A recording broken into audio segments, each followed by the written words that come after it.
Let's now hear from the municipality of Kiangan to be presented by one of our long partner, Mr. Marlon M.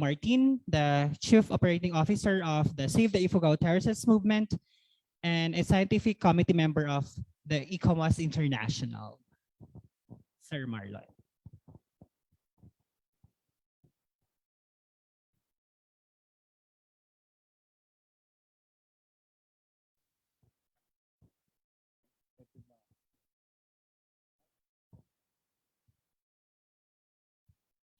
Morning, everyone. Madam President Eva, Vice Presidents Madam Dina, Madam Marisa, our partners from the Kanazawa University, represented by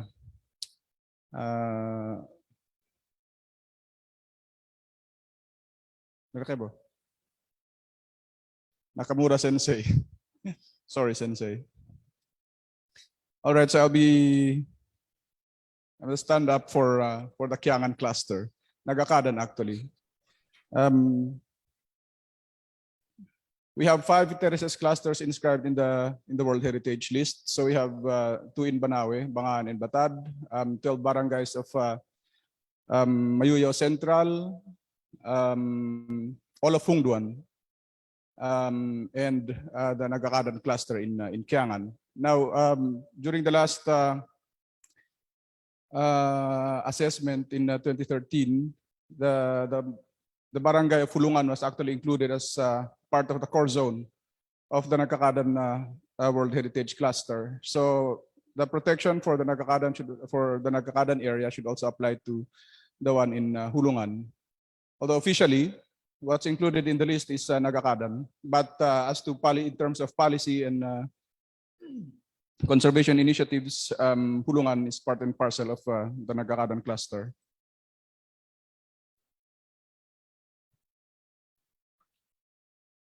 So the first slide, where's the first slide?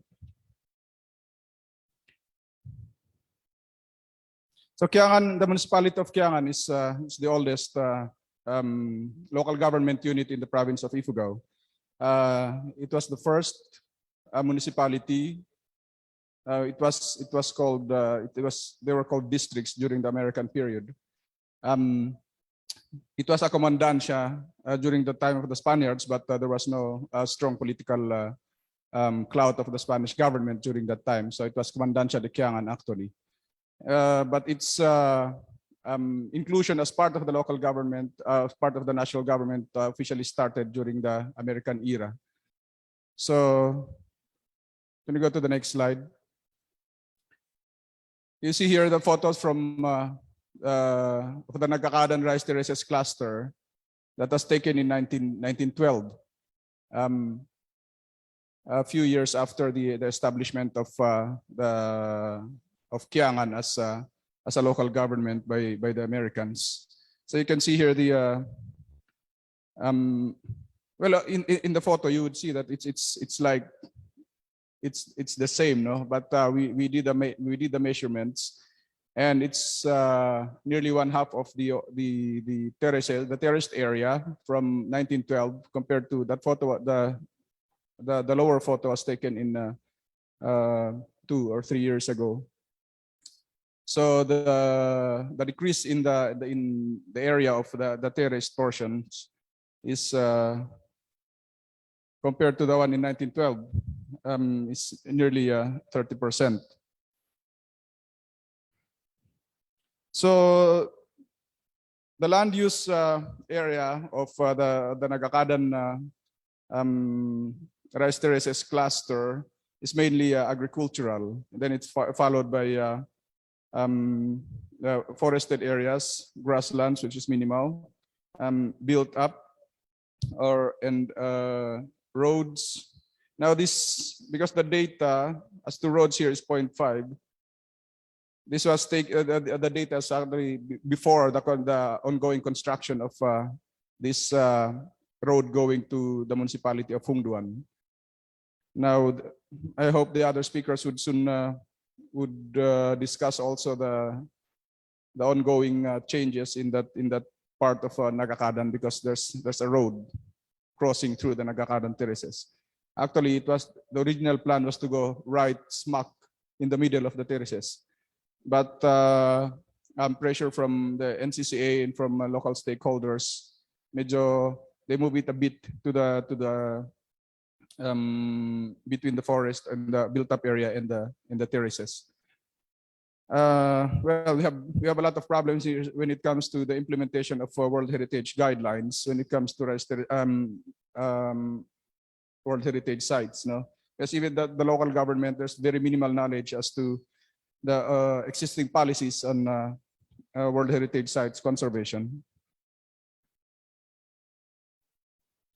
There's not been much change. Next slide. There's minimal change as to the demographics of the municipality of Nagakadan. In fact, it remained constant. Especially, there was a sudden drop perhaps in the 1970s, in the 1980s, when people were migrating outside of the province. It's not just in Nagakadan. People were moving to the gold-rich areas of Nueva Vizcaya. Others are going to Benguet and Mountain Province for the gardens. But when the roads were the roads going to the village was good enough for ordinary vehicles, people started coming back. So roads are a big indicators in the loss or increase of populations in a particular area. So the Nagakadan Rice Terraces covers 241 hectares out of the 897 total area of the barangay. So this data is from 2002, but there's been minimal decrease in the terrace portions of the Nagakadan cluster. Now, sometimes when we measure the decrease or the increase of terraced areas, we do not consider the changing land use. No, it's still terraced. That is rice is not planted. You have beans, so beans terraces or kamote terraces. So there's this changing land use, which is actually very it's part and parcel of the culture. So it's not only now that people are converting rice terraces into vegetable gardens. Of course, the crops are changing. No, we have cabbages now, but before they can plant other crops like sweet potatoes. So a lot of factors have to be considered, like water. It's not only now that we're getting also shortages in irrigation water, or it's not only now that we're experiencing landslides or erosions of terrace of the terraces. This has been persistent problems ever since our ancestors constructed the terraces. So when presenting the changes that are going on in rice terraces areas, all these eroding stone walls, this lack of irrigation water, these are not new problems actually.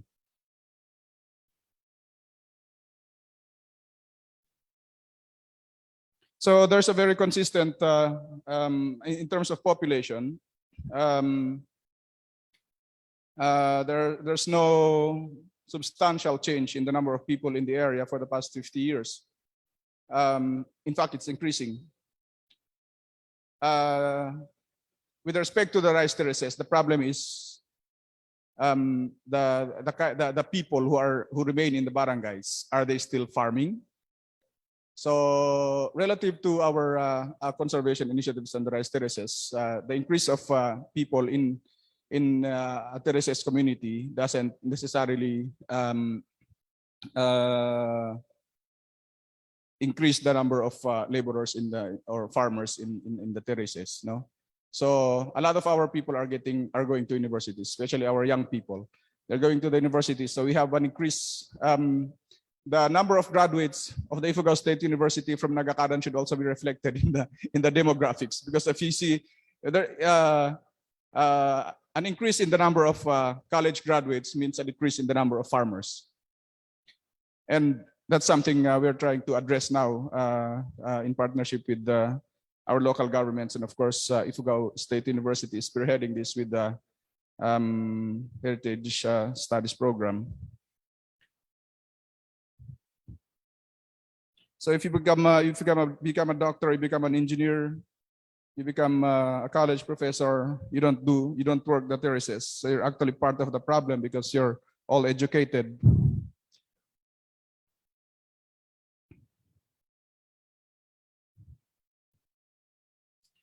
Rice varieties planted in the, can you go to the next slide? Rice varieties planted in Nagakadan.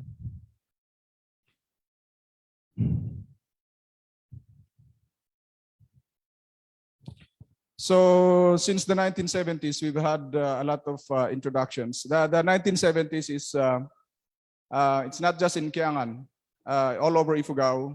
The 1970s saw the introduction of high-yielding rice varieties introduced by the national government. This is the Dinintuang Masaganang Ani program era of the former First Lady Imelda Marcos. So without considering the cultural significance of traditional rice varieties, the national government introduced culture-altering lowland rice varieties into our rice terraces. So as far as I'm concerned, the single most modifying factor in the changes that's going on in the rice terraces is the change in the rice variety. And I've been telling this many times. We mentioned this in a lot of in our publications, that the change of the rice variety totally altered Ifugao culture. Now our culture is rice-centric. It's focused on the rice, and it's not just any rice. No, we have the tinawon. So the cycle of the tinawon dictates the cycle of the community. The cycle of the tinawon dictates the work in the forests. The cycle of the tinawon dictates the functions of males, females in the community. But when we change the tinawon to short-term rice varieties, we altered everything. So we no longer follow tinawon is a 1 year. It doesn't take 1 year for our tinawon to grow. The entire cycle is 1 year. So from land preparation until harvest and fallow period, that's more or less 1 year actually. So that's why we call our rice tinawon. And we changed that to high-yielding rice varieties, which you can harvest every 3 months, every 4 months, 5 months at most. So the months that men are supposed to be working in the forest is altered. They move to the right because they're still working in the rice fields. Instead of following the fallow period, when we let the soil rest, it's actually nutrient replenishment. It's a organic way of and traditional way of fertilizing the soil. Wala na, because we still have to work because we do second cropping. Although in the Nagkakadan area, there's minimal use of the second crop, but as of now, majority of the farmers have shifted to this to the IRIC, or the IRI developed high-yielding rice varieties. So, and of course, gender roles have been affected. As of now, you actually when we were planting the traditional rice, women actually controlled rice fields. They do the planting, they do the harvesting. So the women dictate the work in the terraces. But now, if you go to the central Kiangan area, which was the concentration of the introduction of the high-yielding varieties, you rarely see women working in the terraces in the rice fields. Why? Because it's only the men doing it. So the men do the planting, men do the harvesting. Especially now that some of the phases of rice is mechanized, and machines are more associated with men. Labor wages lower for women and higher for men. So the change in these rice varieties actually also caused a lot of gender gaps in what used to be an egalitarian Ifugao society.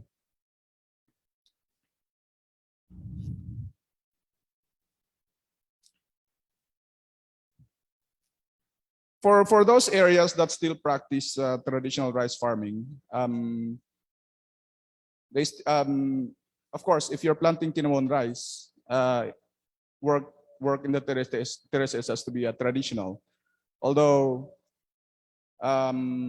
if the other side of the terraces, they're planting the lowland rice varieties, which is not in tune with the tinawon rice, then you'll have shortage of labor kasi it's no longer synchronized, no?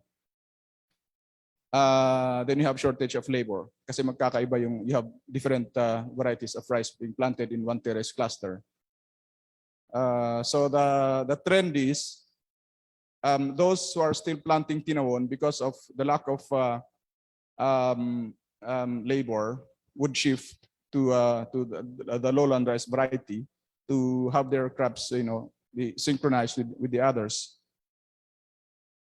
Why the stronger pool of high yielding rice varieties? Because of government programs. No, they don't give you fertilizers if you're not planting the seeds that the DA gave. No, so they give you free seeds, they give you free fertilizers, pesticides will follow. So, and of course, the advocacy of the national government ever since the 1970s was on the cultivation of our laboratory developed rice varieties. So hence the disappearance of our traditional rice varieties.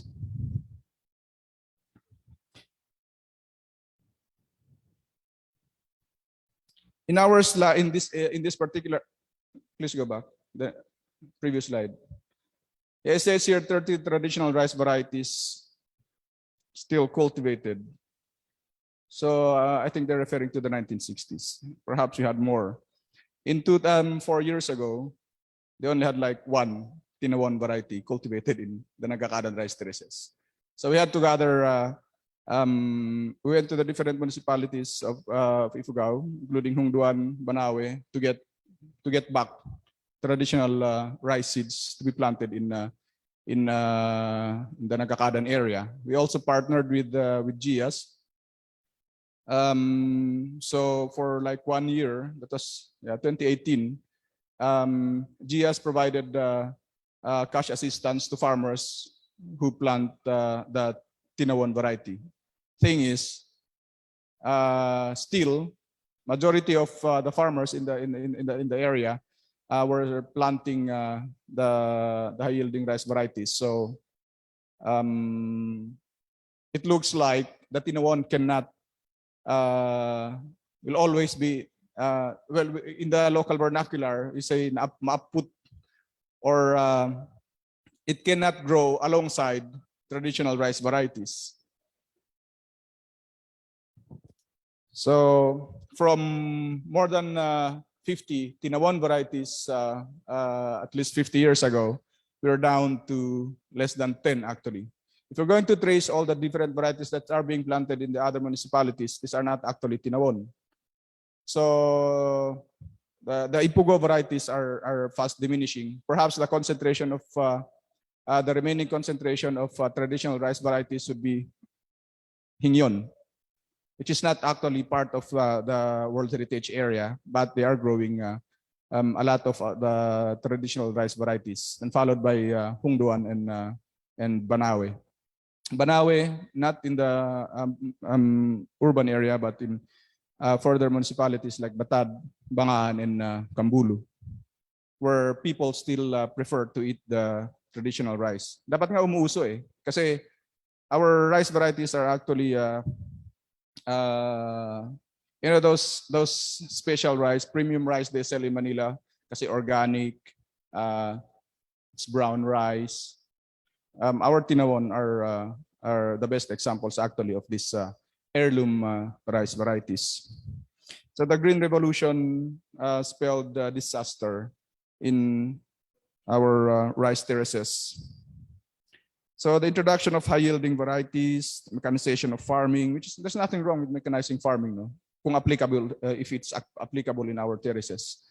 Although of course there'd be modifications in terms of labor. Like we used to have men doing the ungaud, but now we have tillers all those machines given by the Department of Agriculture. So there's a reduction of community cooperation, ubu, badang, all these traditional practices that we had in the past are slowly diminishing because of the introduction of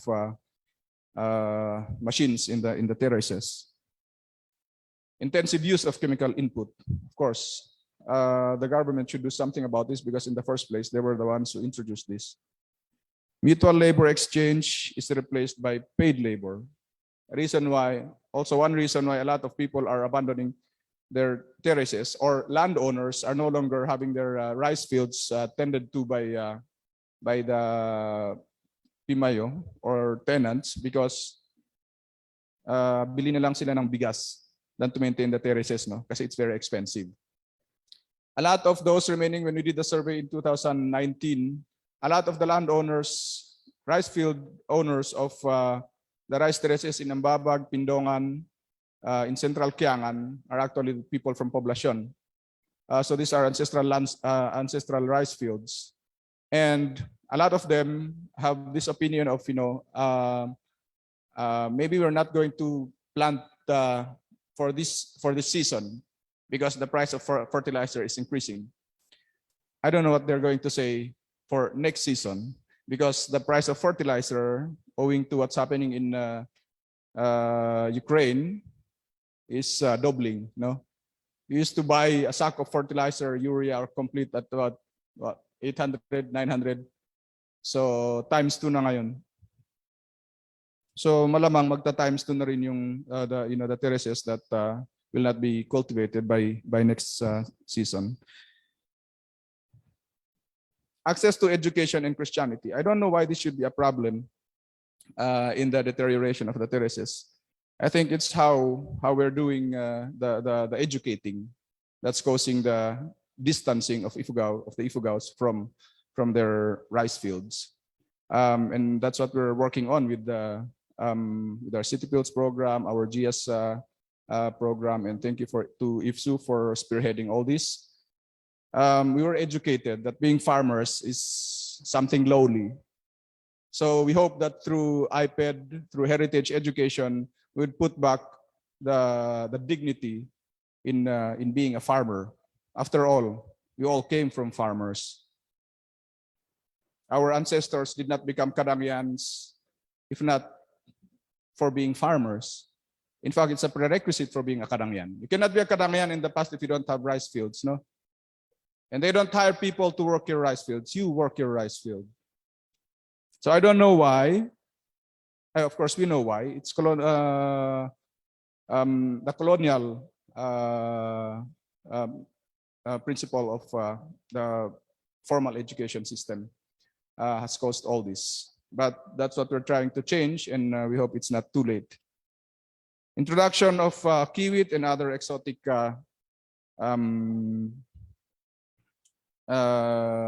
animals and plants in the terraces is also causing a lot of problems. The kiwit was not supposed. The kiwit, it's Asia. I call it the Asian eel. If the farmers can find a way to actually harvest this regularly, then it shouldn't be a problem. It's actually more expensive than chicken or tilapia. So a lot of farmers are actually gaining from the kiwit. At first, when they didn't know that it was the lowland traders actually buy it for at least 200 a kilo. Everybody was looking at the kiwit as a pest. And then it started eating the kuhol, which is also an introduction in the terraces, which was seen as a pest. And I said, "Oh, for the kiwit." And then when they ran out of the golden apple snail in the terraces, the kiwit started following the earthworm, who stay in the dry areas actually of the terraces, dun sa may banong in the paddy fields. So they start burrowing kasi because the giant earthworm is inside the paddies, then the kiwit would follow it, creating a bigger hole, and that causes the erosion of the terrace walls. So yeah, and it's fast. It's a very invasive species. You can find that at the Ibulao River now. Perhaps a few areas in Hungduan and Banawe are the only areas with no kiwit. All of Kiangan is already infested with the kiwit, and it eats everything. So all the native species of snails have disappeared, except for those without the kiwit. Next slide.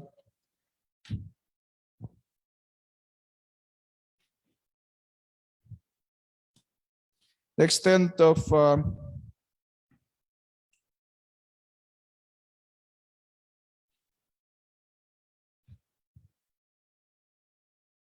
now for Barangay Nagakadan, it's the unfortunate thing for Nagakadan being a World Heritage Site is that it's still treated as like any barangay in the municipality of Kiangan. Anyone from LGU Kiangan here? Sorry ha. But Barangay Nagakadan being a World Heritage Site should enjoy like a priority of the Department of Agriculture, by the local government, the provincial government, by the national government even, because of its status as a World Heritage Site. And all World Heritage areas in the province should not be treated like ordinary rice terraces clusters. Now, these are representative terraces in the province of Ifugao, in the region actually. The official name of the Ifugao rice terraces in the UNESCO list is rice terraces of the Philippine Cordilleras. It doesn't say rice terraces of Ifugao. It's rice terraces of the Philippine Cordilleras, which it should represent all the other terraces in the region. Now, we were the first ones to be inscribed as a World Heritage Site in 1995 under the cultural landscape category. And then in 2011, we had Bali Terraces and the honey terraces in Bali in India, Indonesia, the Yunnan terraces of the honey people in China. So now all the and that's so since 1995 until 2011, we were enjoying supposedly the all-out support of all conservation international organizations like FAO, UNESCO, because we're the only ones with the terrace with the rice terraces. But now there are 3, so may karibal na tayo. And yet, if you go visit these places, they would have entire offices to do the management of the World Heritage Site. So they have an entire complex of offices for the management of the Bali Terraces, which is actually very small. You can put that inside the Banawe Terraces. Pero the Indonesian government is spending much on it. The honey terraces, the Yunnan terraces in China, it's much bigger. It can actually rival I think it's more extensive than the Ifugao Terraces. Has like an entire bureau overseeing its maintenance. And yet these are very new World Heritage Sites. So we hope that in the near future, we don't have to wait for another 10 years. Our local governments would focus more also on the conservation of our rice terraces. Changes in ecosystem. Next slide. Biodiversity. Now, in most areas that still practice the traditional agriculture, you would notice that they also maintain their muyung, because the rice terraces and the muyungs or the forests are actually twins. No, our ancestors have long known the interconnection between the forest and the rice terraces. So if you see the terraces being converted into vegetable gardens, or chances are you will see the forest also being converted into cabbage forests and carrot. They have carrot trees and cabbage trees. So in areas like in Nagakadan, farmers are still trying to maintain traditional rice and traditional agriculture. So alongside it, damuyungs are still being maintained also by uh, the local people. So species density is highest in Kiangan, where Muyung system of forest ownership is still being practiced. It's also fortunate that a lot of the landed families in Kiangan who own the Muyungs are actually employed. They are educated, they are employed, so they don't have to turn to the forest for their resources, no? Which is a big boost to the conservation of the remaining forests. Whatever timber or whatever wood products that come from Kiangan, the more sustainable tree species are being used actually. So if you see a lot of people, wood carvers from Hungduan or Banawe coming to Kiangan to do their purchase of wood for their trade, they're mainly making use of fast-growing trees, which are sustainable forest products actually. Next slide. Ongoing modernization of the domestic economy is driving greater necessity for monetary income. No, you have a lot of all these the issues of the terraces are economic, environmental, and social issues.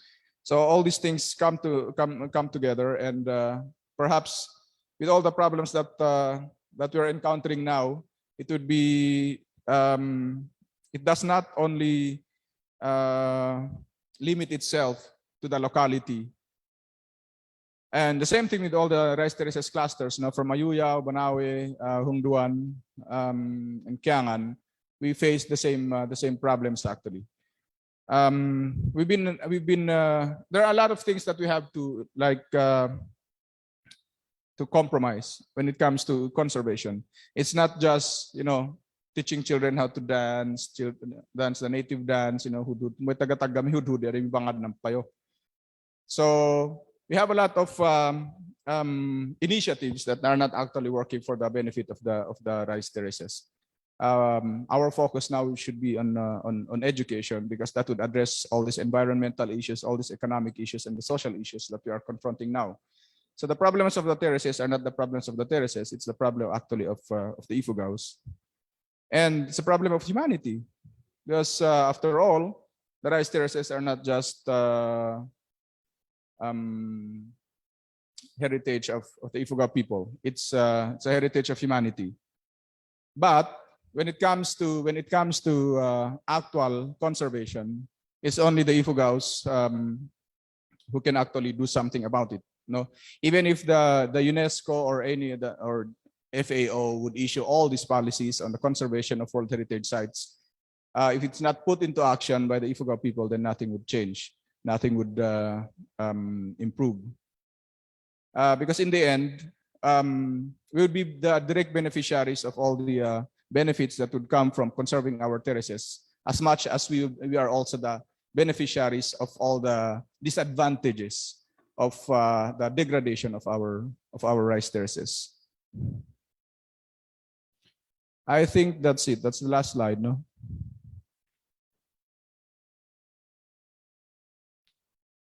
Those are notes, I think. Thank you.